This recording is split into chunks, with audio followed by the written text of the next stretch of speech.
In this tutorial, we are going to talk about creating a daylight system. In order to create a daylight system so that we can light our scene, I'm going to create a scene first. I'm going to create a plane, and I'm going to place a teapot in there, and I'm going to create, let's say, a box. And let's have some extended primitives in there as well. The torso not there. Go to front viewport and maybe bring this up. I'm not explaining all the shortcuts I'm pressing because you can see them down here in the bottom left corner of the screen. Also, in order to be more familiar with the shortcuts I use and the useful shortcuts, you can watch the 3ds Max basic tutorials that I have, so you can understand the concepts better.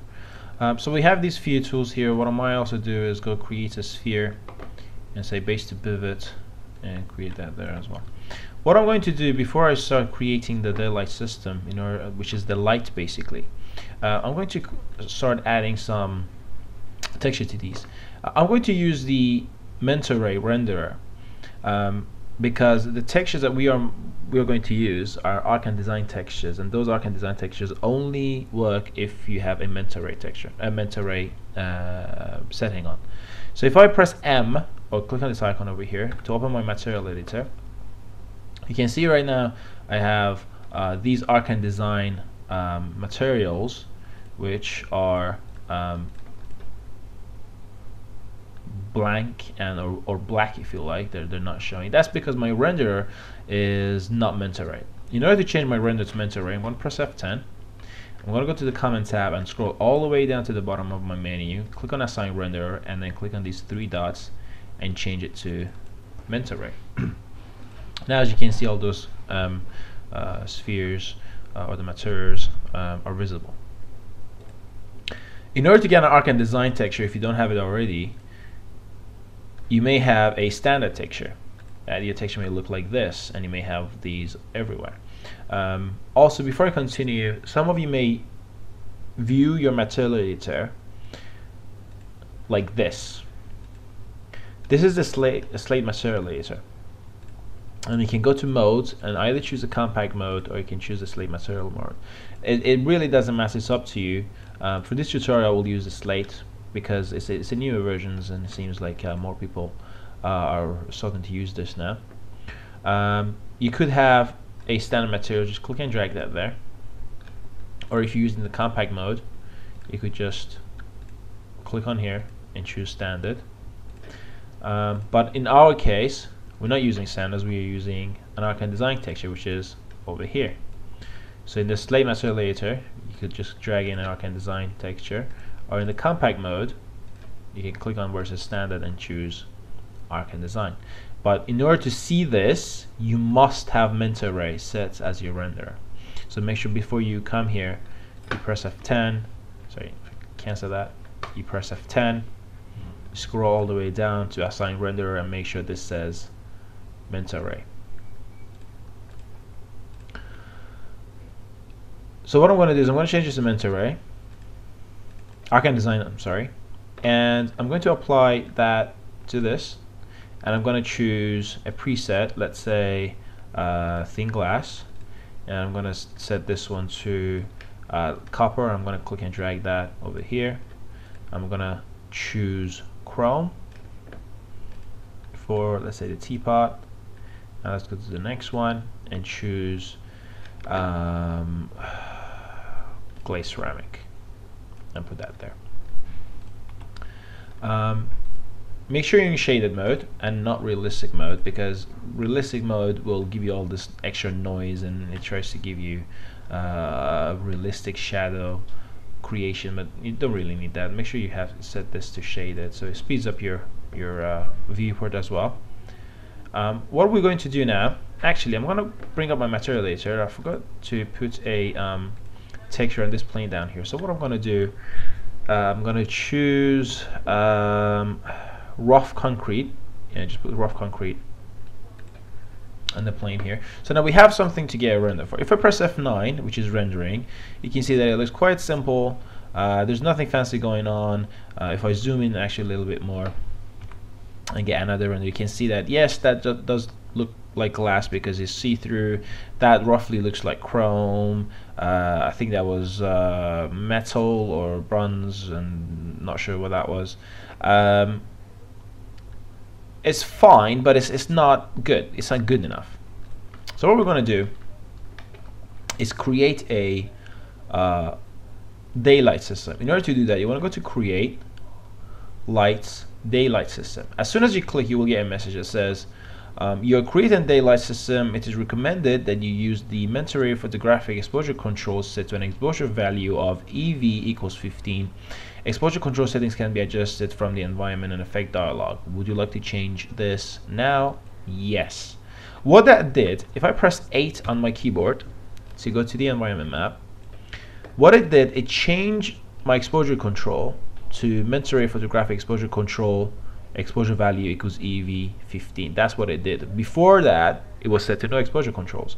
But because we select yes to that option, what it did, they put a mental photographic exposure control and it set EV value to 15.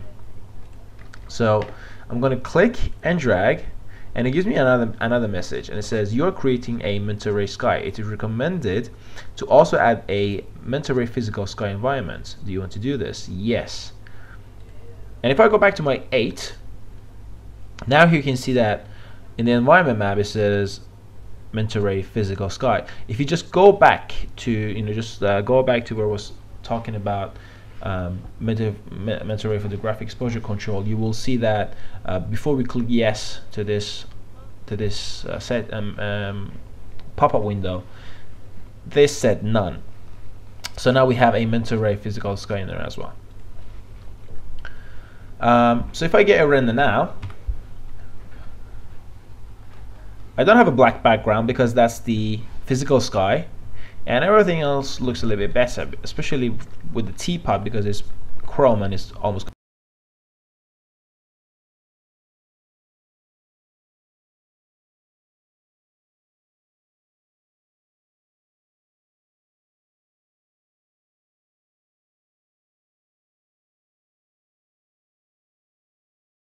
so it's looking much better. What we could do is we could select the sky or the sun, go to the modify panel. We could go ahead and try changing some of the settings here. You have multiplier set to 1. If you need more light, you could increase that setting. You can also go to your setup, which will just take you to the motion tab. Just took me to the motion tab. There's a pretty much cool feature here you could use. You could have get location, and it will give you the map of the world. You could just choose entire, or you could choose a certain continent. For example, let's go to Europe and let's choose London, for example. You cannot move the sun on its own. It won't work. However, you can do is you can select the compass and you can rotate the sun so that you can say north is that way, for example. If I go to if I select sun and here I choose manual, if I choose manual, then it will allow me to move the sun around. But for as long as this is set to date, time, and location, I will not be able to do that. What I could also do is I could say let's do April, certain day, doesn't matter. You could have another month, January, February, March, doesn't matter. What year, what hour of the day is it? It's 10 in the morning, 2 in the afternoon, 1/2 even. You could just change the time there and it will affect the settings accordingly. I'm going to press 8 to go to my environment menu again. Down here in the presets, already it says exposure value EV15.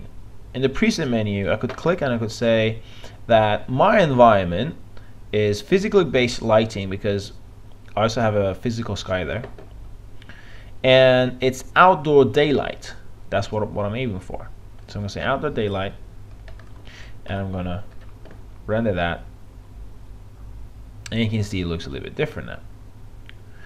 I cannot tell you what settings to use. You just have to go and experiment with them and see which one works best for you and for your needs.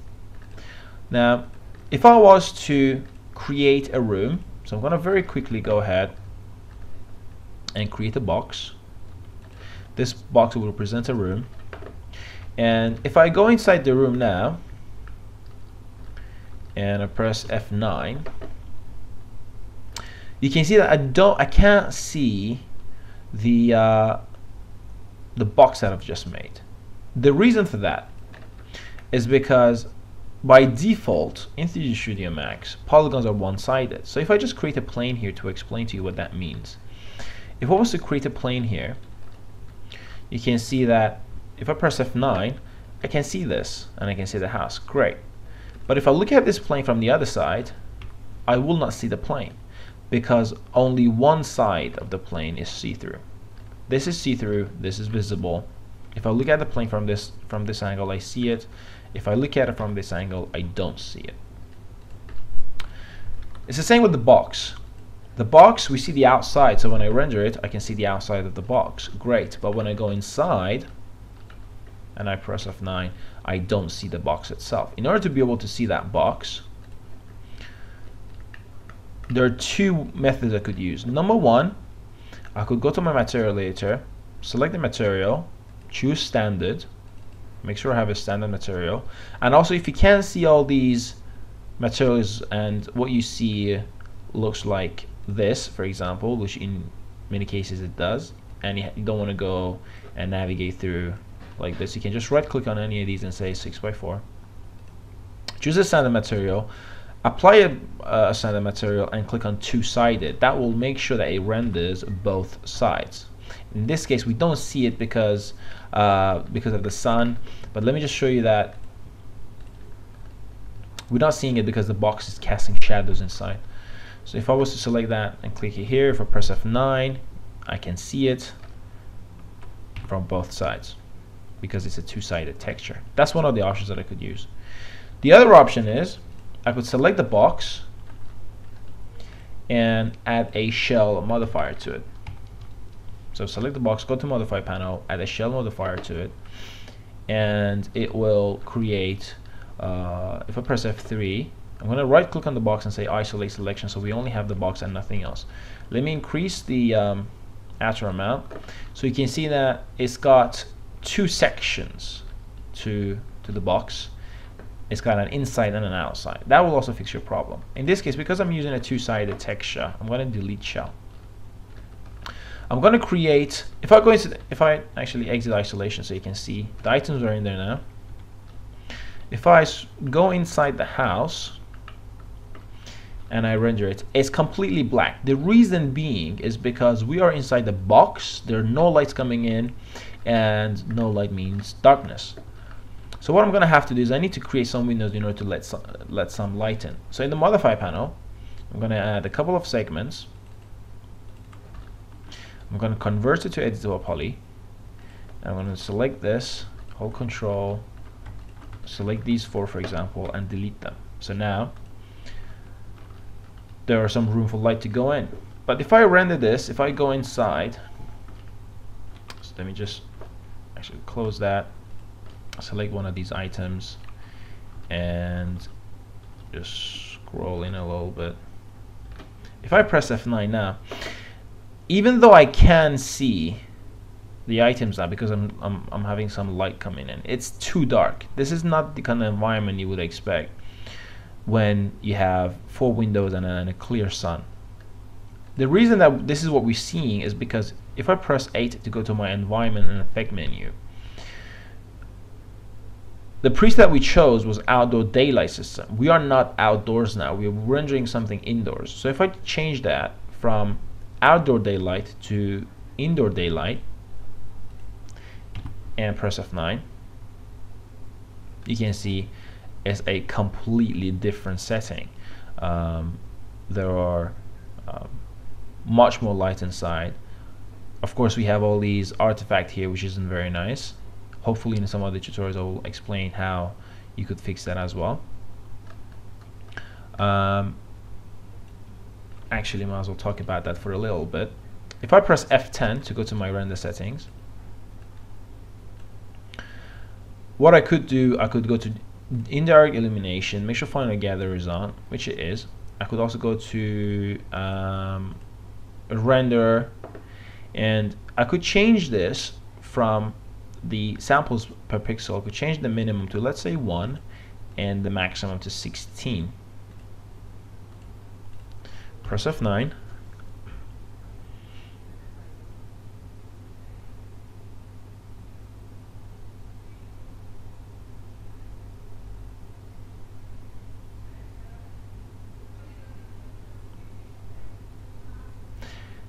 Not much improvement there, so I'm going to cancel that. Let's change the filter from box. Box, I believe, works just fine. You could, go from Michel and Lancos as well. Try to try the different effects and different settings here. I could go to Indirect Illumination. Let's enable Global Illumination and press F9 with the current settings that there exists. Actually, we can't use Global Illumination at this stage. Sorry, that's not even GI, that's GI.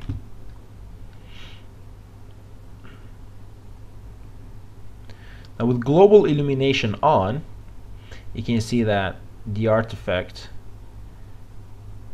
has not necessarily completely disappeared, but it has improved. So you will need to go through the settings and play around with the settings. Hopefully I will explain all of this in an upcoming video tutorial as well. But at this stage, all I wanted you guys to understand was the use of the skylight, the daylight system, how to create one, especially for outdoor usage. And I hope you enjoyed the tutorial.